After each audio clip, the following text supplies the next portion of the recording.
Hello, hope you're having a lovely day so far. I'm Abby Geigerman, the author of the young adult fantasy novel, The Power of Shadows, and today we're going to be chatting a little bit about the books that have inspired me to write.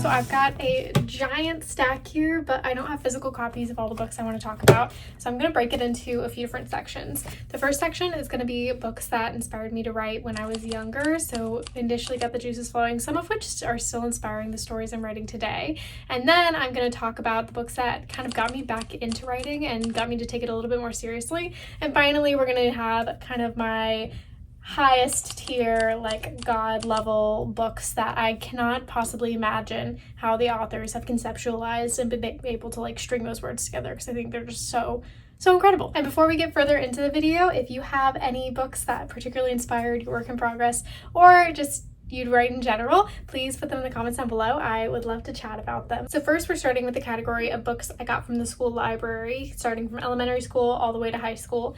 And to get you kind of in the headspace of a young Abby at this age, in 5th grade, we had these tiny little composition notebooks, and my friends and I would pass them back and forth on the bus, and each one of us would write a little chapter, and we filled so many of these composition notebooks with just stories and stories and stories. So I already liked writing at this point, and I loved reading. In particular, one of the books that I loved from the library was The Name of This Book is Secret.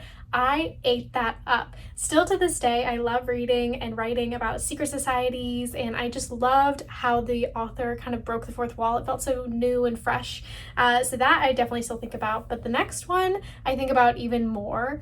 I would say that it was probably the first series that I felt true, like real heartbreak. And I think it's not talked about as much as some of the other ones like The Hunger Games and Harry Potter and all of the classic series, but it's the Legends series. And in particular, I have a very strong memory of waiting for the final book in the trilogy. And when it came in, I was about to go on a family vacation. So I was on this family vacation, sitting on the back deck with my mom. We were both reading. And I get to the end, and well, it's been out for a long time, but it has a pretty bittersweet ending to the romance. And I was sobbing, inconsolable. My mom was like, "Oh my gosh, did someone die? What's happening?" And skip forward to this timestamp if you don't want a spoiler, but basically the two love interests that we've seen throughout the series, one of them, they both went through like really traumatic stuff because it's dystopian, but one of them kind of loses all his memories, so they get to start over, but obviously he loses all his memories of her. Heartbreak. I love romance. You'll see that as a common theme throughout this book, but throughout this list of books, but that was particularly painful. And then the last kind of like elementary school, middle school one is The Mysterious Benedict Society, which I said was my favorite book for probably a little bit too long, but I still love that book. Even in the work in progress I'm writing now, which is called Potentia, it's a dark academia fantasy novel with rivals to lovers, dual POV, and it's about people defying the laws of physics if you understand them well enough. So academics can study physics and then break the laws, so walk on walls, defy gravity, stuff like that. There's like some really fun test scenes in there that are directly inspired by how it felt as a kid to read the ingenuity in the kind of like characters in that book, as they took the tests and had these like fun little challenges. One of them was before they even went into the testing room, and forgive me, I haven't read this book in like 10 years. There was like, probably longer than that, but there was this pencil, and one of the girls outside like broke her pencil, and it was kind of a challenge to test also the compassion and like whether kids would be willing to help. And so that kind of inspired definitely some of the stuff in my current work in progress. And then another book that I loved was The Sun Is Also a Star. This is probably the start of my just like absolute adoration of romance books. This book takes place over the course of a day, and you see these two characters falling in love with each other and sharing their backgrounds and their culture, and just like it showed me that romance can be so much more, and that you end up falling in love with the characters as you're reading it, because you're reading from the perspective of someone falling in love with them. So it really enables you to kind of expand your empathy, and I love romance. Whew, that's been a lot of talking. I have some tea as my drink of choice today, so if you have any cozy drink around while we sit and chat, let me know down below. Anyways, the last one is from school reading. Now, I didn't actually love a lot of the books from English class. Funnily enough, I love writing, but I really love how it makes people feel and having it be very close to whatever character you're reading. Like I said with the romance, I love how books can help you develop empathy, which a lot of the books we have to read school do, but I don't know why. I always preferred STEM classes, but one of the books that really changed that for me was Slaughterhouse-Five. Funnily enough, I don't know what it was that I connected with so much, but I think the timeline changing and the phrase that has literally stuck with me ever since I read it for school was "so it goes," and how that repeated, and it just kind of had a nice through line throughout. So that was definitely one of them. And that closes out this category. Next up, we have books that I read when I was kind of getting back into reading. This was during COVID, and I definitely read throughout university, but not quite as much as I started to read once COVID hit, and BookTok was becoming a big thing, and people were recommending books all over. And so the first one, a bit controversial. There are a lot of different things, but I watched a TikTok yesterday that actually explained it pretty well. It's the Court of Thorns and Roses series by Sarah J. Maas. This goes down so fast, and I remember the experience of reading all of them in like a week, and they're all pretty thick books, and there's definitely a lot of very valid critiques of her writing, some even of her as an author, and things that maybe her line level prose is not fantastic, but there is something to be said about the number of people who have binged this book so quickly and how many people it's gotten back into reading. And this is A Court of Mist and Fury, which is actually the second one, which was really just like such a satisfying love story, and it dragged on for so long. It's definitely not quite as much pining as other books have been, but there was something about this that really just got me back into it and wanting to write a story that made people feel so passionately about it as they do about these characters in this world.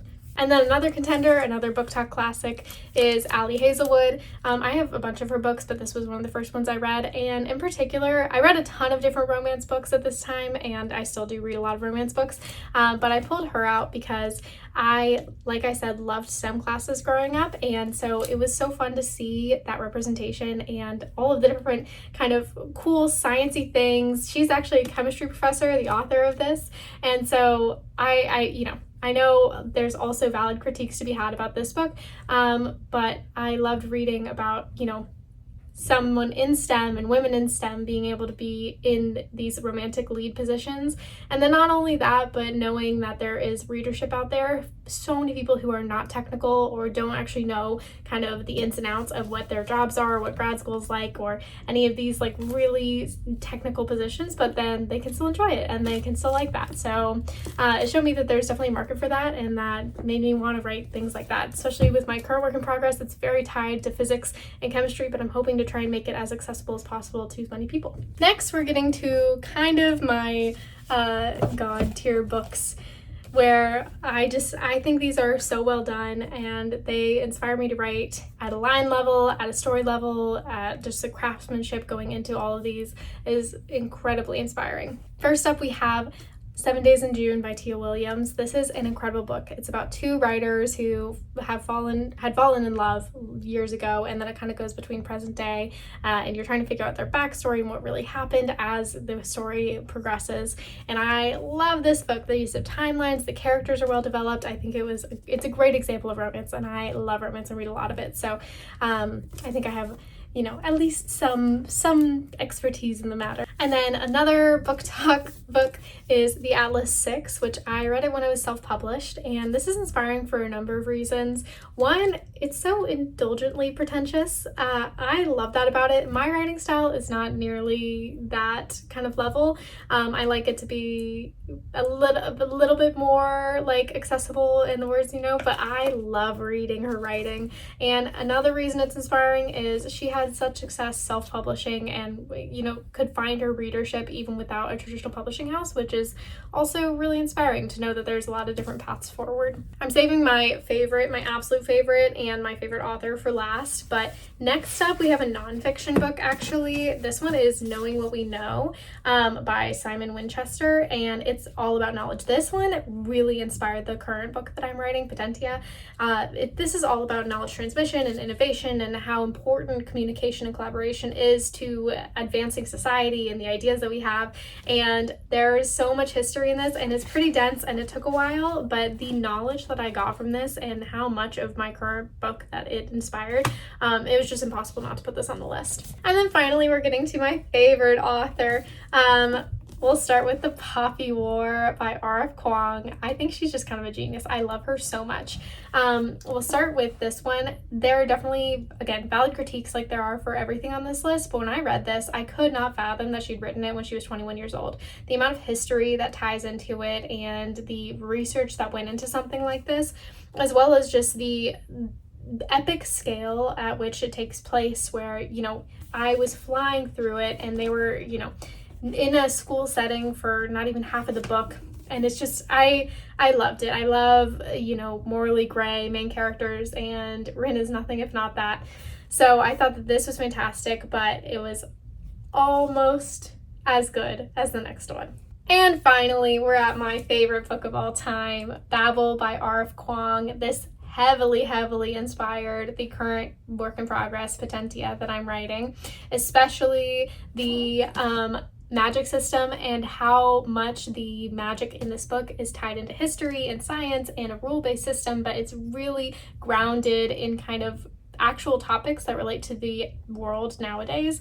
Imperialism, there's so much good in this book, and again, it was just astonishing that somebody could write this. I loved it. I love the footnotes. I love how indulgent it is in going into the history of things. I know that it's not everybody's cup of tea, but I love this. And so in my current work in progress, I'm kind of blending a lot of the different things from this, dealing with larger themes and science based kind of magic system with a lot of the things that I love from romance books and from some of the other types of fantasy books where we're following different characters and watching them fall in love and being a little bit more close to their person.